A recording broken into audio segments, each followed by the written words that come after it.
game udah memastikan kalau pingnya akan aman, bahkan 1 digit mostly. Yes. Dan ini dia drafting phase, moment of the truth. Dimana kita akan melihat juga bagaimana dua coach ini dan analis ini akan mengadu dari segi strategi dan kesiapan mereka dengan drafting phase yang ada. Baxia, respect band terhadap Buzizio. Karena memang pada faktanya di Liga Latam untuk Buzizio dengan Baxia ini win rate-nya lumayan tinggi. Sehingga mereka langsung deny Baxia tersebut. Fanny, kayaknya udah rahasia umum. Karena Kairi mau bagaimanapun dengan Fanny-nya sangat-sangat on point. Bener-bener bisa ngerecokin formasi tentunya dengan Fanny yang kalau dipulotkan oleh Kairi. Dan kita lihat bahkan hero yang bisa dibilang sangat-sangat dikuasai oleh Suns. Juga langsung di-deny pick, di-ban begitu saja dan Onyx kali ini. Apa yang akan mereka banin? Ini agak sedikit fakta ya, dimana Raja Yeba atau Coach Raja Yeba. Ini kadang-kadang bisa banget mengeksploitasi second pick. Karena pick terakhirnya itu sering banget dieksploitasi oleh Raja Yeba dan juga Adi. Dan bukan pertama kalinya kita melihat Fredrin EXP lane dari Onyx. Karena Onyx gemar sekali untuk tiba-tiba last picknya itu entah untuk Kairi, entah untuk Boots. Pokoknya elemen of surprise yang bisa dibawakan oleh tim Onyx ketika mereka berada di second pick itu jauh lebih banyak dan lebih luas juga. Tapi inilah dia, Coach Adi. Secara tidak langsung, dia bisa dibilang cukup berperan penting dan cukup sering hadir di ajang internasional, termasuk M-Series, M1, M3, M4, dan sekarang dia hadir di M5. Wow, langsung untuk memperkuat anak-anak dari debutnya Adi. Onyx Esports ya, first debut di ajang M-Series. Kita akan lihat bersama Onyx bersama Onyx. Bersama Onyx tentunya. Karena sebelumnya bersama dengan RRQ di M1, M3, M4 dan selalu hadir. Makanya kita sempat mention the all-timer M-Series. The all-timer M-Series tentunya. So we'll see akan seperti apa perjalanan Coach Adi dengan anak-anak dari Onyx Esports. Karena membahas lagi dari bagaimana ban and pick yang sudah kita lihat ya. 1-1 ini masih menjadi concern ban. Serta dengan masih adanya Bruno Angela yang menjadi pilihan. First pick Joy terbuka sebetulnya. Joy, Nolan bahkan masih berada di meja untuk Bigetron. Tampaknya mereka juga nggak langsung terburu-buru mengambil first pick. Mereka melihat, menerawang kira-kira skenario apa nih kira-kira. Kalau pick ini, Onyx ambil apa? Oh, jadi kalau di caster bahasa Inggris gitu ya Gon ya? Apa tuh? Oke, Guinevere, terus apalagi tadi mungkin first picknya? Joy is on the table. Jadi maksudnya di meja, dia tuh bisa jadi opsi. Dan siapapun bisa ambil gitu loh. Benar. Luna Om Botak, benar-benar artinya Luna the Bold Uncle. Ini bahasa Indonesianya tentunya yang kita tahu ya, ini dedikasi. Luna benar-benar mengenai banget soal sama fans Indonesia. Ya, karena kan semenjak di ajang M3 World Championship, yang dimana Om Luna ini mencuri perhatian kita semua. Karena dia tuh benar-benar kayak menunjukkan ototnya. Tapi gameplaynya men, Rafaela, Angela galak banget, ofensif banget. Wah, ternyata Hello Kitty ya. Walaupun kita lihat juga pergerakan dari Om Luna ini luar biasa. So ini dedikasi untuk nickname-nya ya. Bahkan disematkan di badannya juga loh. Iya, betul. Dilukis langsung loh. Betul. Dan mari kita lihat. Tapi Nolan. kali ini ada yang terlepas begitu saja. Nolan dari Kairi dan tentunya satu pick lagi yang lebih aman untuk Onyx akan menuju ke arah Valentina. Semenjak kita melihat ada Joy yang tentunya nanti ada Electrifying Beats yang bisa dimainkan juga oleh sosok Valentina. Ini jadi strong mid lane juga sebetulnya dari Suns untuk bisa ngedinel bagaimana rotasi cepat yang nantinya keluar dari Joy yang kita tidak bisa pungkiri dari Rhythm of Joy-nya. Tapi juga cukup mengancam ke lini belakang. Ketika kita berbicara lini belakang masih ada Brody yang masih bisa diamankan juga. Tapi ketika ada Brody dari Bigetron Suns, mereka harus memperhatikan juga kalau Onyx masih ada potensi untuk melakukan pick terhadap Terisla. Entah kenapa aku melihat di ajang wildcard tuh udah mulai kelihatan tuh. Kalau ada Terisla, biasanya siapapun lawan Terislanya gak bakal berani untuk ambil Brody kecuali dia pede untuk menangin early stage-nya. Ini cukup menarik di mana sebenarnya nih ya Be. Kalau misalkan kita ngebahas MP Benedetta masih menjadi pick yang cukup mahal. Iya, cukup mahal. Sedikit turun tampaknya kalau misalkan untuk Day One di mana lebih ke arah mungkin Yudzong, mungkin Pakito tadi bahkan. Terisla tentunya. Dan BTR mereka mengamankan hero yang bisa dari range. Novaria dan juga itu membuka map. Arlot juga menjadi salah satu sumber ketebalan dari komposisinya dan kita lihat nih, dengan balance yang ada. Jarak dekat melee dan juga jarak jauh, apa respon dari Onyx? Oke, kalau respon dari Onyx aku lebih berpikir kepada hero XP lane terlebih dahulu. Tapi seperti biasa, second pick bagi Onyx fleksibelnya luas banget. Sehingga bisa jadi ini adalah hero untuk E-Boy. Ya, probabilitasnya cukup tinggi juga, tapi Terizla yang sempat di-mention berulang kali setelah 2 hero diamankan oleh teman-teman Bigetron, kini jatuh justru di tangan anak-anak dari Onyx yang akan dibawakan oleh Boots juga. Momentum hero belakang dari Bigetron Son harus perlu diperhatikan terkait bagaimana nantinya Boots bermain dan menilik lagi dari fase banningnya. Povius bukan tanpa alasan nampaknya. Ya, lagi dan lagi siapapun tim yang mengandalkan hero powernya Nolan atau Joy pasti bakal melakukan ban terhadap Poviusnya. Apalagi kalau XP laner musuhnya belum muncul. Yeah. Kita tahu sendiri Arlott sekarang benar-benar fleksibel banget. Apalagi dengan 2 kali buff. Buff dari segi damage dan juga dari segi cooldown dari final slash-nya. Membuat Bigetron Sons melakukan sebuah flexible pick tentunya dengan Arlott Roamer juga. Yep. Ini sebenarnya menurut aku ya agak sedikit, bukan aku nggak mau bilang kelemahan, cuman mungkin sedikit kekurangan dari Nolan pick. Oke. Itu agak sedikit memaksa untuk ban Povius. Karena kita Iya. lihat beberapa kali ya kan, Nolan kalau nggak di-pick auto ban Povius. Itu yang bisa dibilang ada faktor ngebuang ban slot. Kalau memang ada tim yang mungkin bisa berhasil mengeksploitasinya. Untuk sampai sejauh ini belum terlalu terlihat, tadi mungkin Gifel kalah. Atau jangan-jangan dengan ban Povius ini mirip seperti di game atau match yang sebelumnya kita. Ada potensi untuk Chow diambil oleh Keyboy. Bisa. Karena kebetulan hero Keyboy yang tadi kita mention bahwa mungkin akan di-pick yang keempat atau ketiga. Karena kali ini harus tuker-tukeran kan sama Boots. Ketika Nolan sudah di-pick, artinya Kairi akan lebih memastikan sehingga tidak ada flexible pick di sini. Yeah. Dan dengan Terizla berarti Boots juga sudah secure untuk XP lane. Yeah. Dan yang harus kita perhatikan adalah bagaimana nantinya hero untuk roamer dan juga gold lanernya. Bahkan kemungkinan besar gold lanernya akan ada di last pick. Yeah. Kalau Ixia bakal di last pick, ini akan menarik.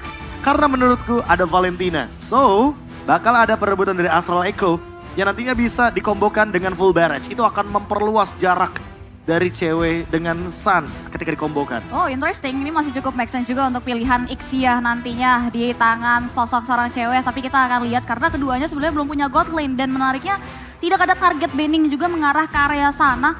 Mengingat fokus dari Onyx juga memilih untuk mengarah ke area hero dari Om Luna Botak ya. Sehingga perspektif mereka untuk Arlott mungkin ada di area XP dan Chow itu dia dari yang di-ban. Keyboy.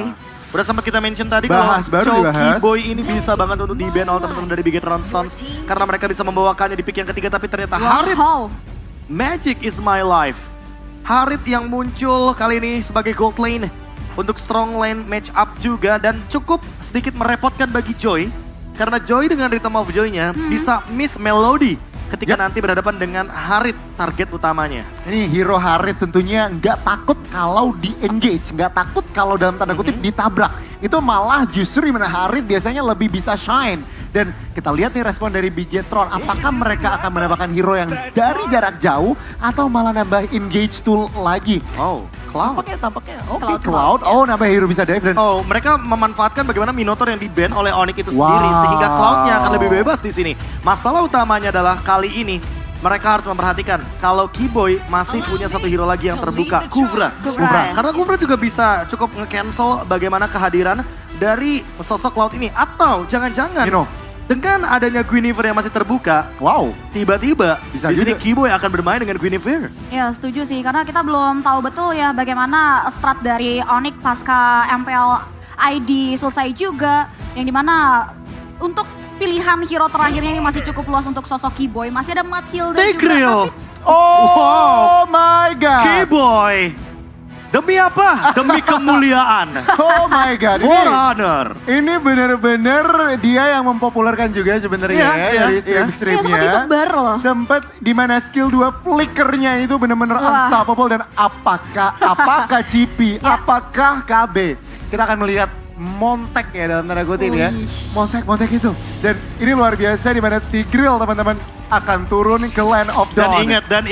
Dan ingat satu lagi, Valentina dari Suns, dia bisa saja mengcopy menuju ke arah dari Astral Echo. Syndra mungkin akan tercuri di sini dari segi source skill-nya. Yep. Atau jangan-jangan Black yang akan diambil final slash-nya. Apapun itu, ini akan menjadi combo maker dari Tigreal yang akan dibawakan oleh Keyboy. Wah ini bakal pecah, ditambah lagi nantinya akan Luar ada biasa. serangan yang menghancurkan juga setup dari Bigetron terkait bagaimana posisi dari sosok Kairi yang selalu punya farming pattern dan juga pola rotasi yang cukup ganas. Tapi ini dia untuk 10 komposisi yang sudah diamankan oleh kedua belah tim di game yang pertama. Kalau lihat di atas kertas sebenarnya nggak terlalu beda jauh. Line up rating 6-7 untuk BTR, 6-4 untuk Onyx. Dimana kita lihat kalau berdasarkan dari match 3 saja, ini kertas atau mungkin di atas kertas itu nggak pernah salah loh. Iya. Karena Homeboyz 2 kali menang, 2 kali game, 2 kali menang. Apakah Onyx bisa berhasil mematahkan akumulasi power di atas kertas? Dan sekarang berarti pertanyaannya adalah bagaimana nantinya Kibo yang bertugas untuk mengganggu Luna Om Botak dengan Hildanya. Karena udah pastilah target utama dari Hilda adalah Nolan. Betul. Mau nggak mau engage sampai Nolannya nggak dapetin power spike. Karena Kairi dengan Nolannya akan sangat mematikan seharusnya. Iya, Aku punya rumus kalau seandainya Nolan ini sama dengan Fanny. Kenapa? Karena walaupun udah di nerf beberapa kali pun, kalau usernya ini benar-benar tajam dan ngerti cara manfaatin ultimate skillnya, itu dia akan tetap jadi hero yang sangat mengerikan. Setuju sih. Mau berapa kali pun di nerf. Ya ini malah bisa jadi malapetaka tersendiri sebetulnya ya untuk using Hildanya. That's why ini perlu diperhatikan terkait nanti bagaimana rotasi. Karena posisi dari Kairi ini juga terkenal juga terkait bagaimana dia bisa menyesuaikan diri di mana banyaknya serangan atau pressure yang nantinya mengarah ke area sosok Kairi ini. Next aku lebih mempertanyakan cewek. Battle spell apa yang bakal dia bawakan? Karena Vengeance spell di sini pun not bad menurutku. Ada Ketika berhadapan dengan Cloud juga, apalagi kalau Purify, nggak ada sisi pasti di sini. Untungnya itu, sehingga cewek mungkin bisa lebih bebas. Dan kita tahu juga bahwa sekarang dengan menggunakan Harit, apalagi dengan menggunakan Inspire, di bagian talent emblem pertamanya, 5% cooldown reduction ditambah lagi dengan menggunakan emblem match yang custom. Tentu ini akan membuat Harit jauh lebih optimal secara cooldown reduction. Jadi dia nggak perlu item cooldown reduction banyak-banyak. Setuju, dan aku pengen nambahin kalau aku ngebayangin 4 lawan 4, 5 lawan 5 ini Kiboy bisa banget nge-cancel dive potential dari Cloud. Ingat, dia BMI ke dalam, langsung dengan skill 2 dan diangkat, di knock up, itu ke-cancel loh. Blazing duet dari seorang super opa. Jadi itu mungkin menjadi salah satu alasan kenapa Tigreal last pick lagi dan lagi. Kita juga udah bahas di mana last pick dari Raja Yeba. Ini benar-benar suka banget eksploitasi dan aku suka banget. Masuk banget dengan adanya Tigreal ini bisa meng-cancel dengan crowd control yang kombinasi yang sangat-sangat masif banget. Bisa flicker, nggak pakai flicker dan bahkan flicker dengan menggunakan implosion aja itu akan sangat mengerikan sekali ultimate-nya. Dan ini dia Land of Dawn, here we go Goni sepertinya. Ya sebentar lagi tentunya kita akan melihat dan tentunya mendukung Indonesia. Kali ini Onyx akan berhadapan dengan Bigetron.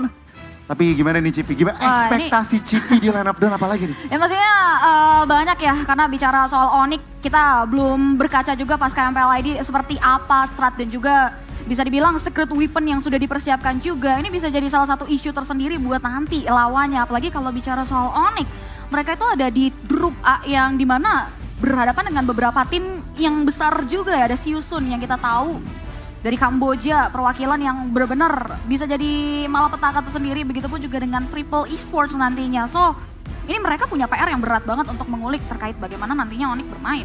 Betul, tidak boleh meremehkan itu sih sebenarnya.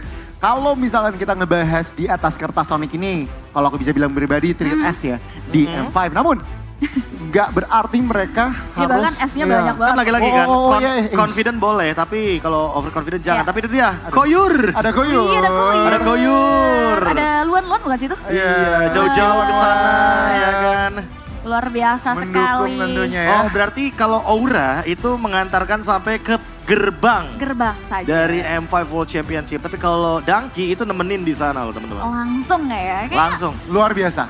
Gokil sih, luar biasa dari The Legendary Chow. The one and only ya. Penggawa yang membawa pulang Piala Dunia juga. Piala M1 World Championship bersama dengan EVOS Legends pada kala 2019 November lalu. Roster World tercipta. Roster World. Luar biasa tentunya. Apakah untuk M Series kali ini, apakah trofinya bisa dibawa pulang ke Indonesia? Tentunya mari kita harapkan dan dukung bersama-sama secara positif. Dan ya kita akan lihat nih Cipi. Karena yang lu bahas Golden Road di awal. Golden Road ini yang harus dijunjung tinggi juga loh tim Indonesia. Karena kontender mereka adalah negara tuan rumah, brand. Benar, cukup menarik nih fun fact-nya ya. Kenapa tuh? Gara-gara Koyur tadi muncul di kamera, gue jadi inget tanggalnya. Tanggalnya kenapa tuh? Tanggal waktu EVOS Legends menangin M1 World Championship pada kala itu 17 November 2019. Oke. Grand final kita tanggal 17. Ya, Desember. Desember 2023. Semoga akan menjadi pertanda yang baik. Amin. Kita aminin paling serius gak sih? Gila, gue jadi tiba-tiba jadi bocil teori gini gue. Tapi gak apa-apa, kita aminin paling serius aja ya. Teori-teori yang positif untuk tim Indonesia kita aminin aja. Dan semoga menjadi langkah yang baik juga. Tadi kita udah lihat track record dari Onyx ini di awalnya goyah beberapa kali ya. Tapi ini MV bisa jadi pembuktian juga terkait bagaimana mereka membenahi nantinya perjalanan untuk merebut piala yang udah lama banget gak dipegang oleh Indonesia. Boots was here katanya. Boots was here. Jadi Boots berada di sini sebelumnya, bisa dibilang. Sebelumnya ya. Sebelumnya. Iya, sebelum saat ini berada di situ. Yoi. Mukanya juga dikenal lagi. Iya makanya. Mirip. Coba kita rate, miripnya berapa ya sama Boots ya? Bedanya Boots gak ada ini doang, kumis. Tadi ada kan? Mungkin 5 sih kalau aku. Mungkin aku 5 sih. 5 dari 5 atau 5 dari 10? 5 dari 10 5 dari 10. Oh, 5 dari 50-50 ya berarti. 50-50. Oh my god. Wow. Tolong. Teman-teman kita di sini sabar ya teman-teman ya. Jangan iri ya ngelihat itu ya. Gak boleh dong. Iya, jangan iri ya Tenang, kalian. tenang. Mari kita tenang dan ya mungkin Kita tenang fokus ke arah dulu. line of dawn lagi sebentar lagi. Cipi kenapa? Itu dia, gak apa-apa. Ini udah mulai muncul ada Yuzong juga. Well teman-teman, mari kita langsung sambut aja ke Land of Dawn untuk game yang pertama antara Bigetron Sons dan juga Onyx Taman Ismail Marzuki. Mana suaranya? Luar biasa. Semangat malam minggu Semangat. ya. Semangat Mauming. Semangat malam minggu, wow. Apa yang membedakan semangat malam minggu dengan malam lainnya padahal kalau begini sih? Karena kan besoknya libur. Ya mungkin itu salah satu ininya ya, jawabannya. Tapi Ya. untuk early game kali ini Onyx, seperti yang sudah kita ekspektasikan bahwa nantinya akan ada sedikit invade Yap. yang dilakukan oleh Luna Om Botak.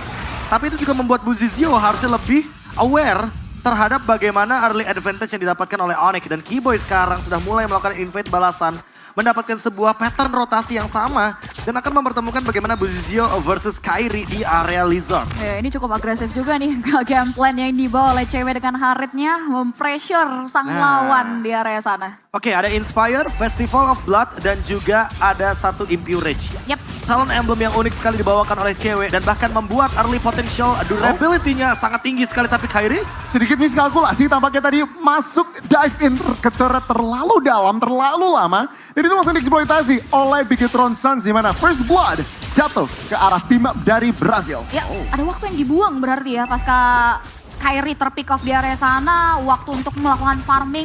Tapi pasti ada 1001 cara yang sudah dipersiapkan juga dan menilik dari sisa itemnya ini masih berupa pecahan saja sih. Keyboy juga baru saja menyelesaikan tough boots-nya. Tapi kalau kita lihat dari cewek, untuk cewek sendiri dia sudah memiliki Mystic Container yang nantinya akan dia build secepat mungkin menuju ke arah Starlium Side. Turtle akan menjadi tempat dance yang menarik bagi Onyx. Tapi Keyboy masih belum mendapatkan level yang keempat. Sehingga dia masih belum bisa berbuat banyak dan hanya menzoning out pemain dari Bigetron Sons saja. Ya, tercicil begitu saja. Kairi berhasil mendapatkan retribution-nya. Kali ini fight, oh my god. Kali ini Black menjadi korban selanjutnya di mana teman-teman dari Onyx berhasil mendapatkan turtle dan juga kill. Wow, buy one get one dari Onyx. Di mana satu turtle dibayar juga dengan area 1 poin eliminasi untuk membalancing lagi terkait ketertinggalan di early tadi. Seperti yang Cipi bilang tadi ya, banyak jalan menuju ke Roma. Dan itu adalah salah satu caranya juga agar Kairi mampu untuk mendapatkan Retribution Battle. Dan itu adalah momentum yang membuat kita cheering langsung dengan kata-kata Indonesia. Ya, begitu pun kalau yang ada di rumah semangatnya ya, terdengar nih. Bener banget, yang ada di rumah juga bisa, tapi lihat. Oh, Luna Om Botak tampaknya menerima damage yang cukup luar biasa. Dan kali ini teman-teman dari Bigetron Sons berusaha mendapatkan balas dendam. Tapi masih terlalu tebal untuk Bigetron Sons. Dan ya, 1-0 pertukaran tadi. Ya, dan ini agresivitas yang diperlukan untuk Onyx terkait bagaimana Luna Om Botak yang dari tadi selalu mencari sosok dari Kairi. Ya, 2 poin assist ini cukup harusnya untuk nantinya memberikan kontribusi lagi. Dan bahkan Starlium Side seperti yang di-mention oleh Profesor KB. Ini menit 3 dan bahkan membuat cewek lebih unggul di early advantage yang harusnya dia lebih bisa optimalkan. Tapi Keyboy kali ini mungkin udah mulai terspot dan bakal implosion. Di-commit begitu saja. Dan langsung formasi dari Onyx langsung menyatu. 1 buah poin kill ditambahkan. Tapi lihat Joy mulai masuk mencari mencicil damage ke arah CDW. Tapi tampaknya masih belum mampu dan Oh my God. Pakai hujan. Wow. Tapi luar biasa sih, tetap masih dengan antusiasme. Antusiasnya. Ya tentunya stay safe guys. Dan balik lagi mungkin ke pertandingan kita. Bagaimana pergerakan dari teman-teman Onyx masih konsisten dengan permainan yang cukup agresif. Terlebih lagi dengan adanya gold yang cukup mumpuni. Pasca Turtle diamankan, ini udah mulai swingnya di tangan anak-anak Onyx. Iya, dan kalau kita lihat juga bagaimana early advantage yang mereka dapatkan dari Turtle juga ini bisa di-convert lagi seharusnya menjadi pundi-pundi yang lebih menguntungkan. Dan kalau kita lihat juga bagaimana kehadiran dari Tigreal ini kayak memberikan pressure tersendiri. Oh, Turtle kembali ke arah jatuh ke tangan Onyx dan lihat pecah semua. Kairi berusaha memberikan damage. Oh, guna otak tidak survive, bahkan Black menjadi korban kedua untuk Bigetron Sons. Lagi dan lagi kerugian yang cukup besar berhasil diamankan oleh Onyx. Yap, itu dia pergerakan dari sosok Kiboy yang akhirnya mengumpulkan teman-teman Bigetron Sons yang ternyata mengarah ke area tidak mampunya mereka untuk bertahan dan bahkan 1v1. Solo kill. Gila. Itu yang tadi aku udah sempat mention kalau Harit ini akan menjadi malapetaka ketika 1v1 lawan Joy. Dan terbukti masih di area bottom lane. Buzizio nggak sempat untuk menghandle bagaimana true damage yang tinggi dan juga Zaman Force yang membuat Harit makin lebih powerful. Cewek di area bottom lane benar-benar mengoptimalkan advantage dan bahkan memaksimalkan juga bagaimana potensi mereka untuk menuju ke arah-arah dari lini mid game. Bahkan untuk sekarang dia sudah memiliki satu buah crossbow yang pasti akan dia jadikan menuju ke arah dari Feather of Heaven. Yang ngebuat nantinya damage yang diberikan akan semakin besar lagi dari sosok seorang cewek. Terlebih lagi power engage yang dibawa oleh Onyx ada lantunan electrifying blades yang hanya mengusir sosok Boots yang udah mulai into. Tapi nampaknya teman-teman dari Onyx bakal coba untuk mulai memberikan satu buah pressure tambahan lagi nih. Bicara invasi turret yang ada di area mid lane bahkan belum loh di pick off atau bahkan dihancurkan oleh teman-teman dari Onyx. Tapi mereka udah bisa melancarkan gerakan tersebut. Ini cukup signifikan sih, Be. Perbedaan gold hampir 4.000 genap, baru 6 menit berjalan. Baru 6 menit berjalan. Ini kerugian yang cukup besar. Menurutku bisa lebih banyak lagi sih Goni di sini masalah utamanya. Dan ditambah dengan bagaimana potensi dari Onyx ketika mereka mengamankan satu buah objektif terakhir nantinya. The perfect turtle for Kairi mungkin. Ini akan membuat Onyx lead-nya nggak cuma 4.000, bahkan bisa menuju ke arah 6.000. Dan manuver mereka bisa lebih dalam lagi untuk invade jungle. Apalagi untuk urusan pick off. Mereka punya Tigreal, mereka juga bakalan ada Nolan. Jadi untuk urusan team fight besar dan pick off, mereka cukup balance. Dan ini dia perfect turtle dan juga Feather of Heaven untuk cewek. Memaksimalkan attack speed. Dan nantinya semakin late game, semakin lebih powerful lagi. Buzizio juga akan lebih kesulitan untuk invade ke arah belakang. Karena kebetulan Onyx gak punya backline. Itu semua hero dive in. Bisa masuk semua ya. Ditambah lagi teman-teman dari Bigetron Sons ini hanya bertumpu terhadap satu momen yang harus dimaksimalkan oleh Black. Tapi dengan kegigihan dari Kiboy yang dari tadi selalu bisa ke-create moment. Dimana kerumunan di sini udah nggak lagi pertanda yang cukup baik bagi Bigetron Sons. Yang ngebuat akhirnya vision dari Black untuk nge-create moment juga benar-benar seminim. Dan di menit ke-7 mereka harus tersetir dengan game plan. Dan bahkan gameplay yang dipertontonkan oleh Onyx.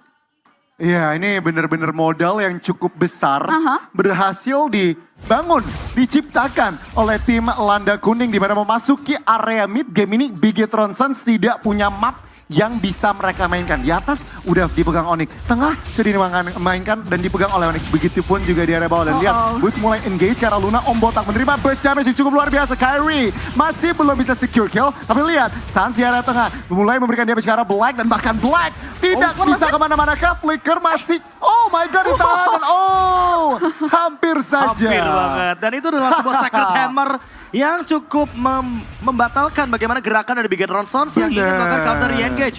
Tapi untuk sekarang Onyx mulai lead the game lagi dengan menghadirkan sebuah objektif bonus di area mid lane, membuka vision juga untuk di area jungle dalamnya. Sehingga ini akan membuat Boots dan juga Kiboy makin lebih mudah lagi untuk melakukan setup menuju ke arah Lord yang pertama. Dan seperti yang tadi aku mention, Cipi, ini akan menuju ke 6.000, bisa ke 8.000 setelah Lord yang pertama. Karena Kiboy dari tadi masih ready dengan flickernya dan Implosion Sacred Hammer. Kalem. Kiboy. Oke, this is Kiboy ya. Itu taunting cara baru, Beb. Taunting cara baru dengan ultimate implosion ya. Oke, aman aja. Dan nampaknya ini kalau kita lihat juga teman-teman dari Bigetron Sons masih dikasih chance untuk keluar dari comfort zone mereka. Dan mungkin pertukaran dari Lord yang diinisiasi. Free Lord yang kemungkinan jatuh di tangan Kairi. Mengarah ke area 1 inner bottom turret saja, tapi that's it. Mereka udah gak bisa lebih dalam lagi. Ya, karena mereka membawa Cloud dan Bigetron Sons, kalau membiarkan Super Upa sendirian, masalah utamanya adalah ketika nanti dia pegang lane jauh, dan lawan match-up-nya adalah Kairi dengan Nolan, ini bakal instant kill.